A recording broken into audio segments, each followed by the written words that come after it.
জিম্বাবুয়ের বিপক্ষে one day series হারের পর এবার টি-20 সিরিজের প্রথম ম্যাচেই হারের তেতো স্বাদ পেল টাইগাররা। এ জয়ের ফলে 3 ম্যাচ সিরিজে 1-0 ব্যবধানে লিড নিল স্বাগতিকরা। 171 রানের টার্গেট তাড়া করতে নেমে শুরুটা ভালো হয়নি বাংলাদেশের। 12 রান করে সাইফ হাসান ফিরলে ভাঙে 25 রানের উদ্বোধনী জুটি। আরেক ওপেনার তানজিদ তামিমও ইনিংস বড় করতে পারেননি।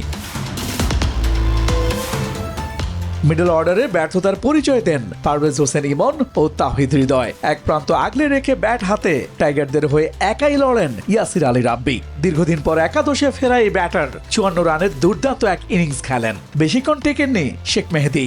18 বলে 19 রানে ফেরেন এই অলরাউন্ডার। ক্লেমন নিয়ে এলো বিরাট কারবার। ইউনিক কোডটি সাবমিট করলে জিততে পারো লক্ষ লক্ষ গিফট। বিস্তারিত ফেসবুক পেজে। শেষ দিকে সাইফুদ্দিন নাসুমরাও ব্যর্থ ছিলেন। জিম্বাবুয়ের হয়ে 2 পেসার রিচার্ড ও মুজারাবানি নেন 4টি করে উইকেট। এর আগে টস হেরে ব্যাটিংয়ে নেমে জিম্বাবুয়ের শুরুটা হয় দারুণ। 2 ওপেনার শুরু থেকেই আক্রমণাত্মক ব্যাটিং করেন।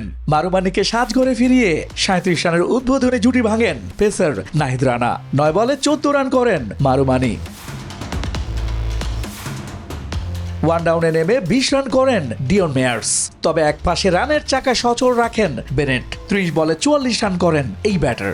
এরপর ছোট ছোট ইনিংসে দলের রানে অবদান রেখেছেন সিকান্দার রাজা, রায়ান বাররাও। শেষ দিকে 10 বলে 19 রানের দুর্দান্ত ইনিংস খেলেন ব্র্যাড ইভান্স। টাইগারদের হয়ে পেসার নাহিদ রানা একাই নেন 4টি উইকেট।